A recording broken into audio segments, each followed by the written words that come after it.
This is recording for the other department. A longtime employee of the department is about to be assigned a new partner. Noah has been working alone for quite some time, and the department has decided that they need someone else to be with them in the field. This is the case of The New Recruit, Episode 1.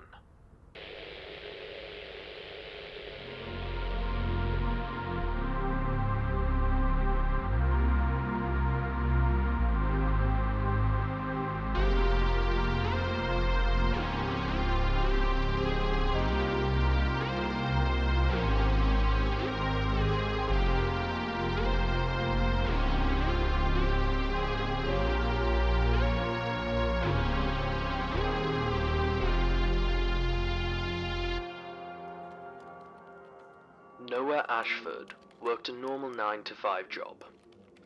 He got up, had breakfast, put on his green watch for today, drove downtown to the office, coffee in hand.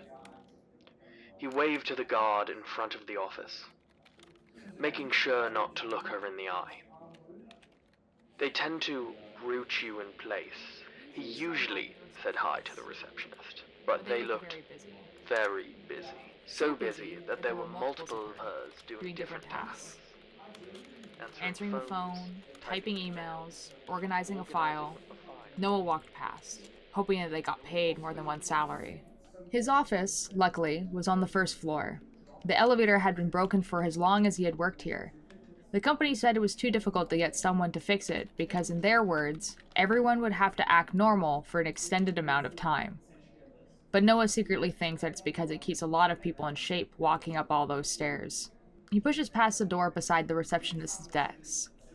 It leads to a short hallway, doors on both sides. Each of those doors open to offices, windows looking into each one. Looking in, you can see people working at their desks. Some had blinds closed. Noah had never seen those offices with their blinds open. The workers inside must really like their privacy. At the end of this hall was another door. Every time he pushes it open, he remembers the first time he opened that door. The person showing him around had asked him to open the door, their eyes smiling. Noah had pushed the door open with his back, holding it open for the other to walk through. The person had been so shocked. "How did you know to do that?" they had said. "How to open a door?"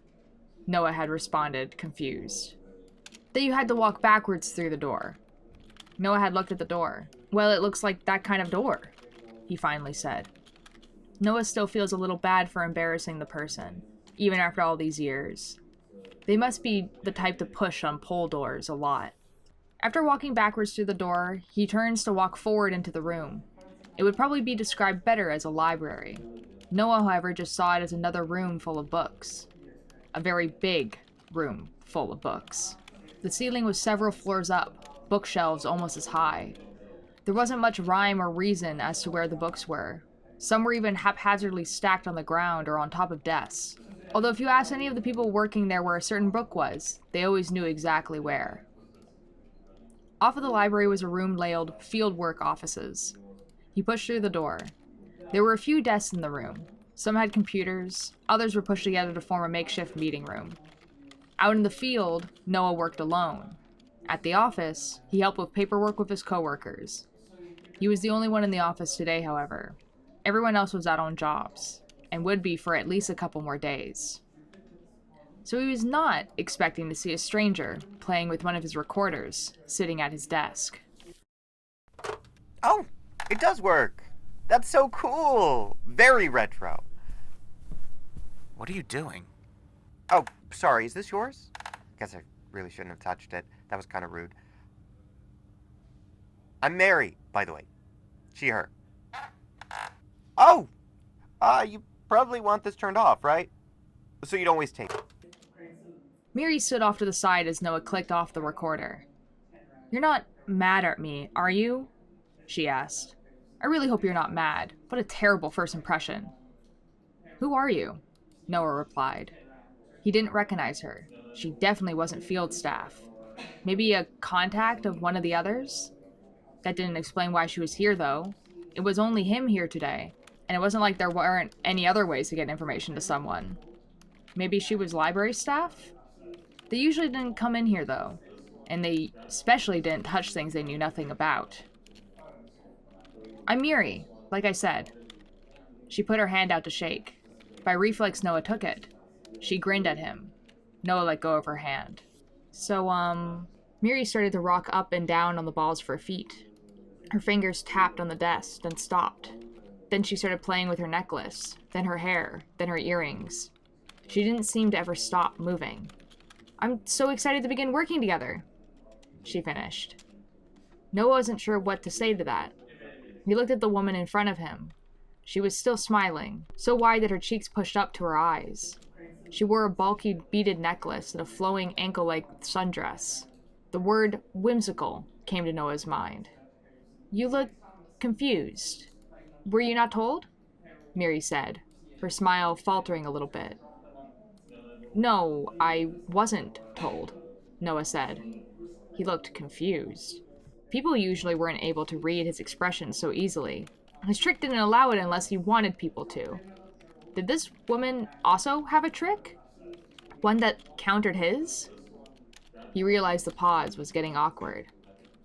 But I haven't been here in a few days, he continued, so they might not have had the chance. Oh! I was worried that it was something like, I wasn't what you were expecting, or something like that. I wasn't expecting anyone at all. That's fair. Meri continued to smile while Noah tried to look everywhere that wasn't right at her. Finally, he sat in his cubicle office and pulled out a stool for her. She sat down, sitting cross-legged 1 minute, then both feet flat on the floor, then knees pulled up to her chest. Noah slumped in his chair. He rolled up the sleeves of his dress shirt and loosened his tie. So, Meri, what department are you originally from? She wasn't a new hire. He could tell that much at least. Confiscated items, she replied. Noah had not heard of this department. Not artifacts? He said, taking his closest guess. It's a subsection of that, but I never touch any of the artifacts. Didn't qualify. Like, school-wise. I don't have a degree or anything like that. She said the last bit like it was the most ridiculous idea in the world. What do you mean by confiscated items, then? Well, the things found in the field, too dangerous to have out there. But not artifacts. Yeah, like a cursed keychain or a haunted pencil. Basically anything you wouldn't find in a history museum. Although I guess you could find a keychain and a pencil in the gift shop of a history museum. I mean, stuff that wasn't being shown at the history museum. So, everyday objects. Noah summarized. Notoriously, history museums are full of everyday objects, Meri said. Ones made in the last century, then, Noah said. More like in your lifetime. Noah pitched the bridge of his nose. Then why are you here? I told you, I'm your new partner. Noah let out a sigh. He started to get an off feeling.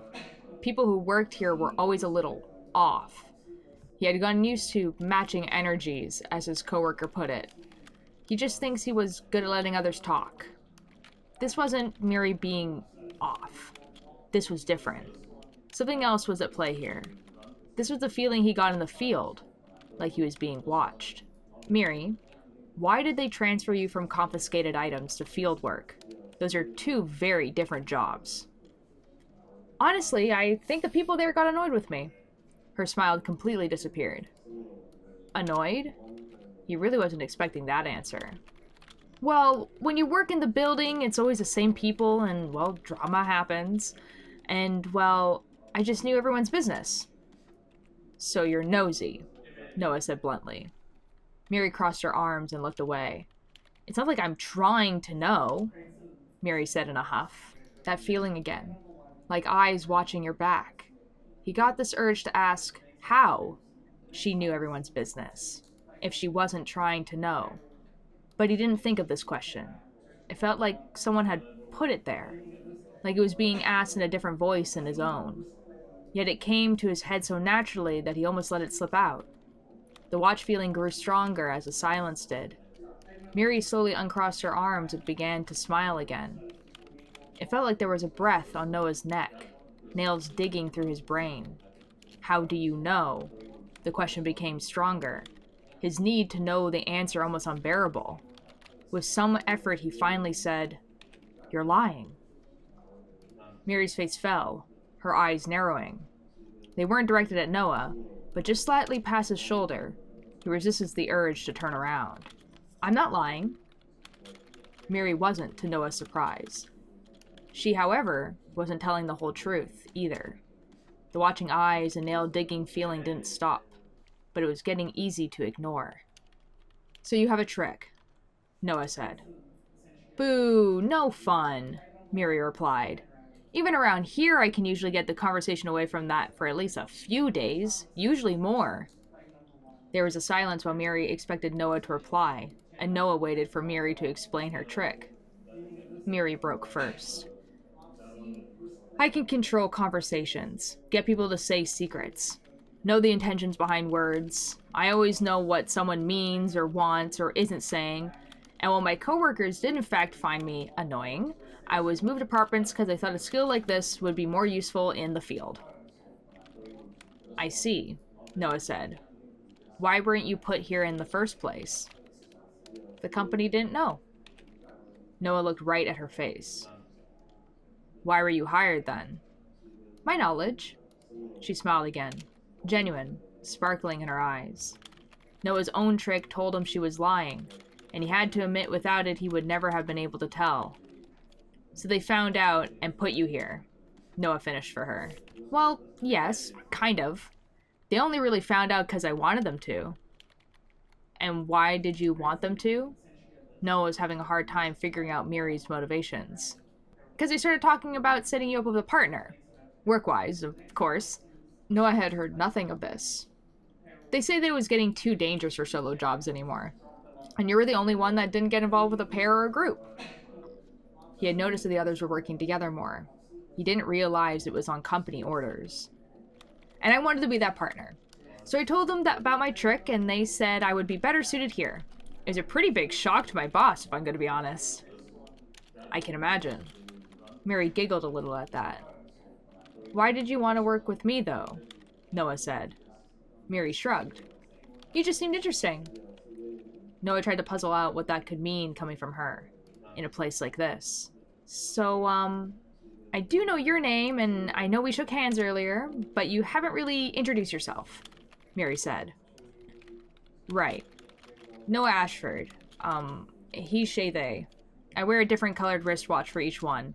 He is green, she is orange, and they is purple." Meri glanced down at the watch. Green. "Well, Mr. Ashford, I look forward to working with you." She giggled, like it was a silly thing to say. So, for the record, your name is... The author. I think it's the reason.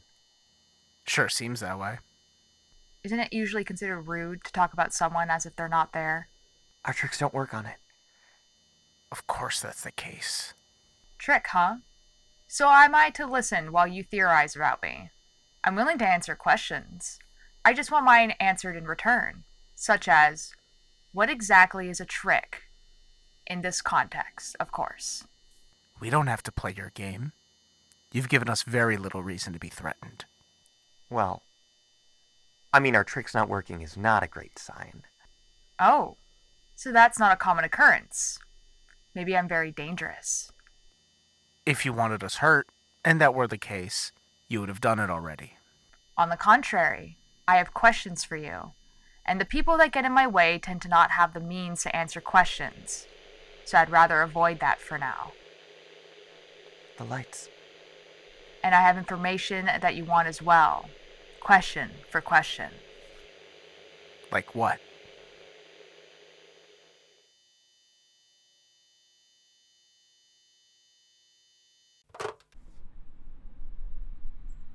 This is Noah Ashford on the case of the Ghost Gold Rush Town. For the other department. My new partner, Meri. Although it's been more like babysitting so far. We're on our way to the assigned town. It's quite out of the way, so it'll be a long drive. The text only said that the town is experiencing a time loop, but wasn't sure of the cause. Luckily, the cell phone towers in the area have improved, So, we'll be able to get the help of the librarians while on the case. Noah, I'm ready. I want to get a coffee from the cafe before we leave. The good one. End of log for now.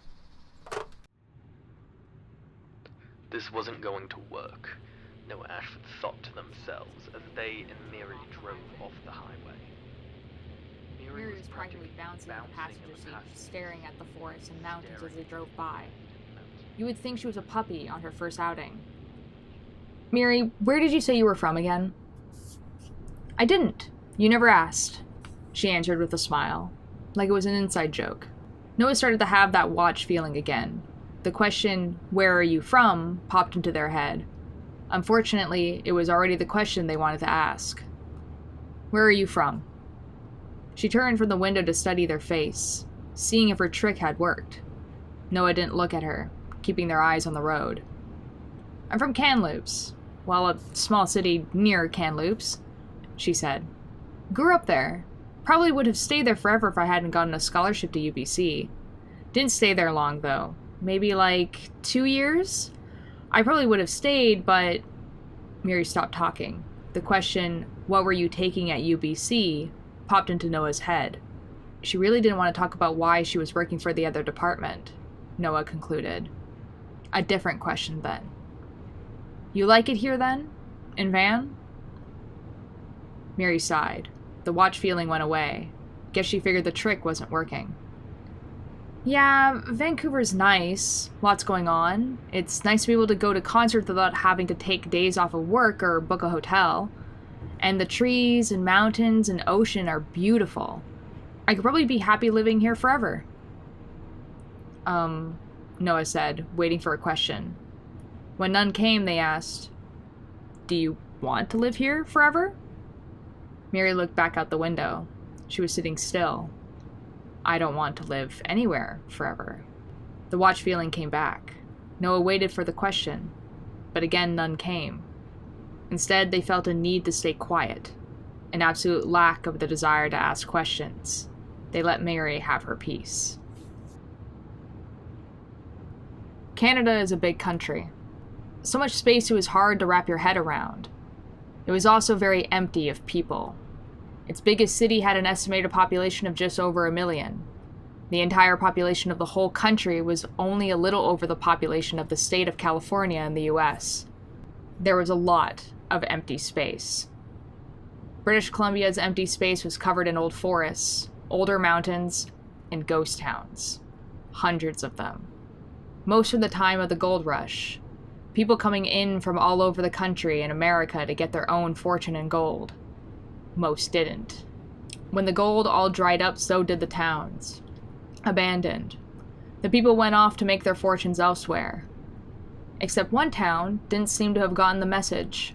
That town was still panning for gold in the river. Why it had taken the techs of the other department this long to find it was beyond Noah.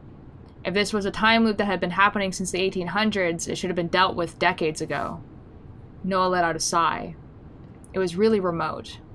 Cell phones only started being reliable there in the last few years. The tower was probably what finally tipped the finders off. Finally caught a weird signal. Why go on an expedition like they used to when technology would do it for you? You sound like your parents, Noah thought. Always looking down on people younger than you and critiquing new technology. Noah knew this was pretty normal. What they didn't think was normal was it happening in their 30s. Meri had been fiddling with the radio dial, turning from one station to the next, clearly not finding anything interesting. Then eventually the radio died altogether. So how does one deal with a time loop? Meri asked. She hadn't gone back to balancing her seat level of energy, but she seems to be in a better mood to talk. Well, it depends on what is causing it, Noah said. How will we know what's causing it? I should have asked this before, but did you do any training for field work? You're training me. Noah paused, then said, Of course. Did you get training for field work? Like, is there a test? Or maybe an obstacle course? Meri's eyes lit up.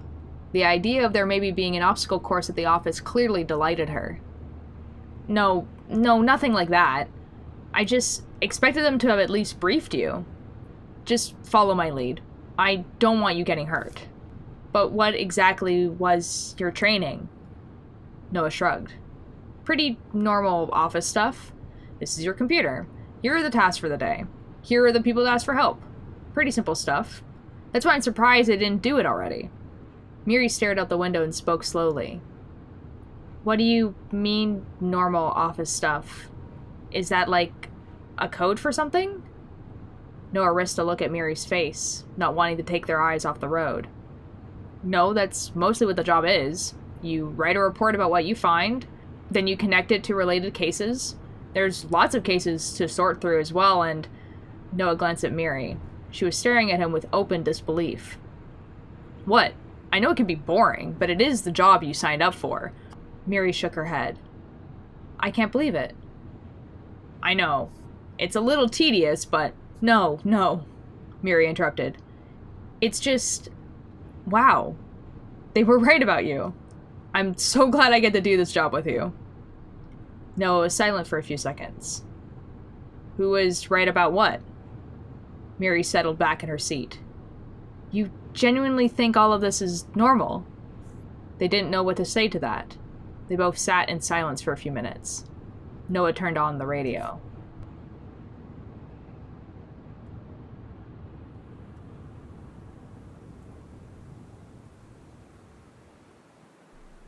When the town started to come into view, Noah drove off the road onto the small pit stop.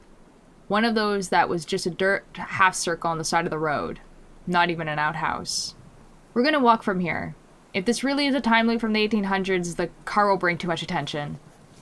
Okay, Meri said, hesitantly as she got out of the car. She looked down at her dress, and at Noah's dress pants and shirt. They weren't exactly in the style of the 1800s. Meri's dress was much too narrow. It was clear she wasn't wearing a corset or any other layers. She thinks that's what people from the 1800s would expect. She was also fairly sure that an all-over pattern of roses and tulips was either very expensive or impossible in that time. Noah's outfit was worse. A green dress shirt with embroidered vines up the chest. They weren't exactly symmetrical, so Meri wondered if Noah had embroidered them. Their pants were blue and hitched at the waist of a belt. Despite how dressed up the outfit was, Meri couldn't unsee that they still looked like a tired, overworked business person. And definitely not someone from the 1800s. Unless they were very, very rich. Noah made sure the car was locked and started to walk towards the town. They left the luggage in the trunk. Meri watched as they went, before starting to catch up. Meri was taller, so it didn't take long. Noah? Yes? Aren't we... well... She trailed off. What if they didn't just look tired, but actually were tired enough to forget what they were both wearing? As much as Noah was fun to tease, she didn't want to undermine them. They were her boss, and this was her first mission. You're wondering about the clothes, Noah guessed. Well, yes, if we couldn't bring the car, then... She fell silent again. It's not like she had brought a time period appropriate clothing anyway. She didn't even know what the message was until after she was packed and in the car. Don't worry about it, Noah said. The people won't notice. What do you mean? Noah gave a slight smile. It looked odd on their face. That's what my trick is for. Noah hadn't kept it a secret on purpose. They had kept waiting for Meri to ask if they had a trick. It wasn't something they were used to talking about. Most of the time, Noah was sure it had power enough to make people not question it. Their trick was undetectable. Not as in it couldn't be detected. It could with the right equipment. Undetectable is just what the tech people had called it. Like a superpower name. The tech people had explained. It made Noah, and the people they chose, to go unnoticed. Not invisible, just unremarkable. Made people believe that no matter where they were supposed to be there. It also made people see what Noah wanted them to see, to an extent. Noah always looked the same, they always did. Same appearance. The trick just changed what bias people took from those appearances. Noah can make themselves seem trustworthy, or threatening, or plain. It didn't seem to work very well on Meri, though, which is why Noah had been surprised it hadn't come up until now. It was just as well. Hers didn't work very well on them, either. There was probably something to that, they thought. Something about a thing that always lies and another that can only see the truth. The trick probably just canceled each other out. So because of your trick, they're just going to see us as more people there for the gold rush? Meri asked after Noah explained their trick. Yes, the car would have been a little bit too much, though. Wait, is that why I can't get you to ask any of my questions? Probably. Man, I was convinced you were just really good at your job, being able to detect tricks and ignoring them. There was silence for a few steps. Hold on, is that part of the trick? Being able to ignore others? Meri sounded impressed. No, that's not part of it. Honestly, it is odd that I can detect it at all. My trick doesn't seem to work on you very well otherwise. It doesn't? Meri sounded surprised. No, you said I looked tired this morning when we got in the car. You're not supposed to see that. You have bags under your eyes. You're not supposed to be able to notice that. Noah reaffirmed. And you didn't shave this morning, unless you're trying to grow a beard? You're not supposed to notice that either. And no, I'm not. Another thing, I forgot to put on my bracelet this morning, but you still addressed me as Miss Ashford, which could have been a lucky guess, but then I used they when we got coffee. Yes, you knew it changed at the exact same time as everyone else in that cafe would have miraculously started using they to address me. Huh. So they don't perfectly cancel out, Meri said. It seems not. They were almost at the village now. Noah stopped walking. Meri? She stopped in front of them, looking concerned. What does my trick feel like? Noah finally asked. What do you mean? Well, yours feels like someone is watching me. Like it knows everything about me. Like it will do something bad if I lie. And it's always there, close, breathing on my neck. Meri looked surprised. I had no idea. People probably don't remember. It would make using the trick difficult to use on the same person twice. Noah guessed. Yeah, well, I didn't really pay attention to yours, I guess. Maybe it doesn't feel like anything. That would make sense. I mean, try though. Now I'm curious. Noah used their trick. Something simple. Just made it seem like they had a good night's sleep. Oh, well, I don't think you're gonna like this, actually. Meri looked at the floor. Why? What is it? Well, it feels like a fake smile. Like when you know a friend is lying to you. Or you're like the butt of an inside joke. Or like when someone is only nice to you because you have something they want, or... Okay, I get it. Noah interrupted. Meri looked up. Sorry. No, it's okay. I asked. And you said I wasn't gonna like it. Well, I don't like that mine makes people feel watched or paranoid. So, kinda even? Yeah, even. As they both walked into the village, Noah thought back on their conversation. They're pretty sure they never used the word paranoid.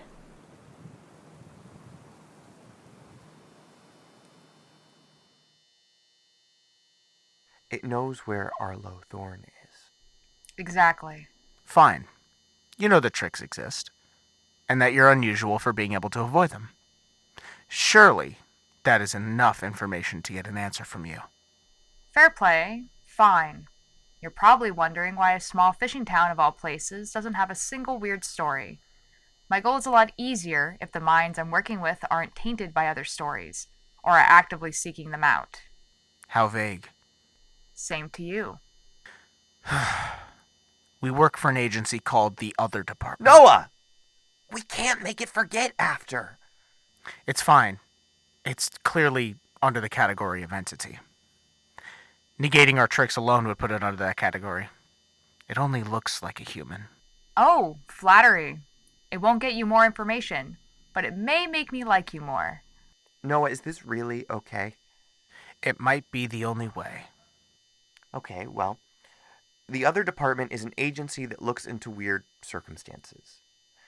We do everything from research, cataloging, means to prevent or contain, among other things. So being a private investigator isn't that far from the truth. That's plenty of information on us. Now what are you? I've already said. I'm the author. Oh, come on! You can give us more than that. We don't have any entities with a title like that can do what you do. What do you think I'm doing? We know you're negating our tricks, and you have some sort of control over this town. Tell me more about the tricks. We've given you plenty. It's your turn.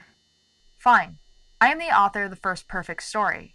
One that has all perspectives involved, all storylines, every single thought and feeling and goal and regret, all in one story. The first ever story of humanity written by a non-human.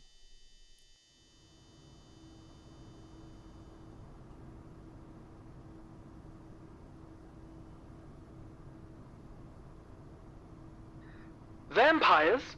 Meri yelled while hiding behind the desk. The vampire was at the door. Luckily, This one seemed to have the strength of a human and was unable to break the locked door. Unfortunately, it had the brains of a human. It would probably find another way in soon if they didn't leave. Vampires aren't even the closest to the weirdest thing you've seen, Noah said calmly. She had seen Meri stare down 1800s gangsters, the undead, and shadow creatures they could only see in the corner of your eye, among many others. That guy was a skeleton after it was done. There's no way it's vampires. The banging at the door had stopped. Noah took a peek around the bookshelves she was shielding besides. So it wasn't vampires that Meri was weirded out by. She didn't believe that's what this was. As Noah approached the door, she said, "It sucked the fat out, not the blood. That's why the body looked like that," Noah told her. Oh my god. Meri shakingly got to her feet. Its mind was a mess. Did they get turned like movie vampires? Noah looked out the window of the door. It had a blurry mosaic so she could only see vague shapes. She couldn't be sure, but she thinks the vampire was gone. It would return soon, though, with a bat, or a hammer, or maybe even a lockpick. They needed to get out of here. Yeah, kind of. They were once fully human, if that's what you're asking. Noah opened the door just a little and waited to see if anything attacked. When nothing did, she opened it fully, motioning to Meri to follow. Noah walked in what she hoped was the opposite direction of the vampire. She tried to make Meri and herself as unremarkable as possible. It would trick any camera watching or people they passed. She wasn't so confident it would work on the vampire, though. "So through a bite?" Meri said quietly. Noah thought it wasn't really necessary to whisper. If the vampire was that close, it would smell them before it heard them. Well, a bite? Yeah, then it injects a sort of parasite. It controls the person's brain, gives the human the instinct of feed and better smell and sight to find food. But the human keeps all its intelligence. At this point, they reached the end of the hallway. There was a door with stairs leading down, and a door leading up. Noah chose the one going up. Meri followed, not questioning the choice. So it's a parasite. Meri said it as a statement. Noah replied anyway. The vampire? If you want to see it that way, it kind of fits the definition. No, Meri said. There's a parasite in its head controlling it. I couldn't get her to answer any questions, remember? She just kept having a normal conversation with me. It's because of the parasite. It's a bug, sort of. It wouldn't have been able to understand me. Noah thought on this as they reached the top floor. The door to the roof was understandably locked, but that's not where they were going. Noah pushed open the door to the top floor. There wasn't very many offices up here, but they were large. It looked like there weren't many people up here either. Perfect. Okay, Meri, I'm gonna have to concentrate on this, so I need you to walk into those offices like you belong and blend in. On their first few missions, this would have caused a line of questioning, one they'd never had time for. Now she just nodded, straightened her back, and walked in like she was here every day. No one even looked up. Noah turned from Meri, taking the disguise from her. She hoped because she was already in there, each person would look at the others, see that they weren't questioning this new person they didn't recognize, and follow suit. It wouldn't be for long anyway. Without having to disguise two people from multiple eyes and cameras, Noah could concentrate on what needed to be done. She looked around. There. One single camera. All she had to do was trick this one camera. Make it think she was never there. Make it see no one pulling the fire alarm. The alarm was much louder than she expected. Everyone in the office is at attention immediately. Noah can only guess at the thoughts going through their heads. Is this a drill? Will we get paid for this? But it's cold outside. Do I have time to grab my coat? Then the realization. What if it's not a drill? Where is the fire? And finally, I'm on the top floor. They all ran out of the office, keeping enough wits about them to use the stairs. In their haste, they don't notice Noah and Meri standing completely still. The cameras would, though, if they didn't hurry. Meri walked out the door and headed over to the stairwell. Noah tries his best to hide the ink staining her palm from the fire alarm. What's the plan now? Meri yells over the fire alarm. We wait. Noah yells back, trying to muffle the sound with her forearms, as not to get the ink on her ears, too. For what? About 10 minutes. We need to make sure everyone is out. Then what? Why? Then we go down the stairs and out the janitor door. Try to avoid the cameras. Noah pauses and adds, Why? Because then we're guaranteed not to encounter the vampire. How could you possibly know that? It could be coming up the stairs right now. It won't be. Why? Noah realizes that's what actually the why was about. Because it was fully human once, and humans leave a building when an alarm goes off.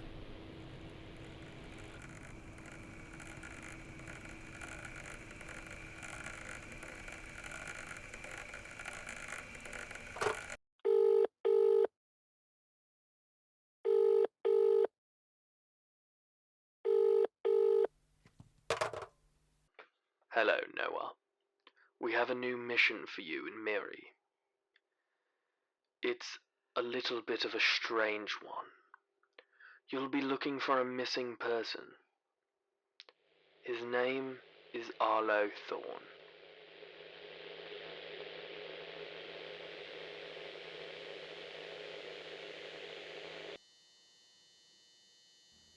Meri, get the paperwork ready for a new entity entry. The author, immune to mind category tricks, bracket, question mark, has a special goal in mind, can talk, and have intelligent conversations. Sounds like you have plenty on me. More from you, then. The tricks are like superpower. Meri, you know that's not the correct term. They kinda are, though. And it's the easiest way to explain to a civilian. It's not a civilian. Close enough. They're superpowers. I can make people ask questions and can't be lied to. Noah can make people see things about themselves and others around to what is most convenient. Your turn again, author. Yes, I guess you're right. That's only fair. What else would you like to know? What boxes do you want me to fill out on that paperwork of yours? Meri, can you hand me the list and you could write down the answers? Why did you keep asking where I was from? Ah, you are really living up to your archetype. Archetype? I kept asking because you're not from here. Yes, we're from out of town, but this is a tourist town. Lots of people are. What's so special about us? That's the question, isn't it? And I hate to admit it, but I don't know the answer. You're just not from here. Do we get another question? I mean, there's information in me not knowing, but sure. You did pay me a compliment earlier. Where's Arlo Thorn? Ah, the reason I'm here, of course. Miss Meri might be able to shed some light on that. In a matter of speaking. Meri? It told me a story about the town. Something about the lights flickering and transporting people. Flickering lights? Yes. Where do they take you? To the domain of a god. And that's where Arlo Thorn is. Well, no. What do you mean, no? That's where he started. But for some reason, he was able to travel that domain unhindered. Unhindered? You think a god's domain would be safe for a human to travel? Alright then, where is he now? I don't know. You don't know? Meri. I can't believe you lied to me. I don't like that you're able to lie to me. New experiences are good for you. So was this just a ruse to figure out who we are? A ruse? No.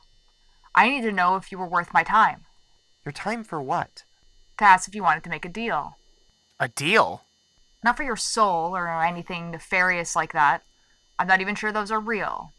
Most evidence points to no, by the way. What's the deal, author? You're losing the points you won. Fine. I help you find Arlo Thorn. And in return, you make absolutely sure he stops messing with my story.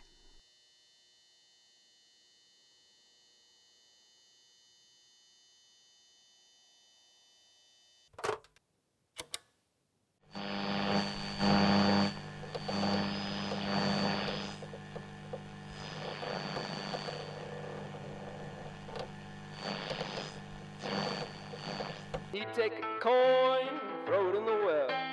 He burned away, cast him a spell, and all the blood on his hands just wash away.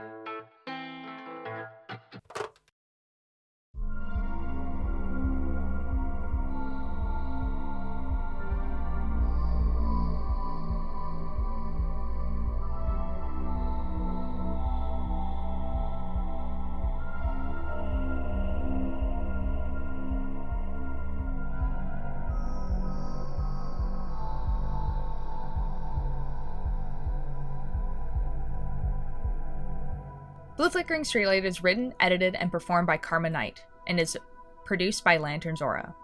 Intro and outro music is by Alexander Kordov. Logo is by Raccoon with a Spoon. Boss is voiced by Carter Lyon Folks. Noah Ashford is voiced by Your Boy Trashy. Meri Marigold is voiced by YourfavoriteJegg. Everybody Thinks You're the One to Get Away is used with permission by Blue Jay Walker. All other sounds are either recorded by Karma Knight or are from freesounds.org, under Creative Commons. For updates, follow us on Instagram, Blue Sky, or YouTube under Lantuans Aura, Tumblr under Blue Flickering Streetlight, Twitch and TikTok under UltearLight, or visit our website lantuansaura.com. This is also where you'll find transcripts of episodes. All links and show notes. Thank you so much for listening!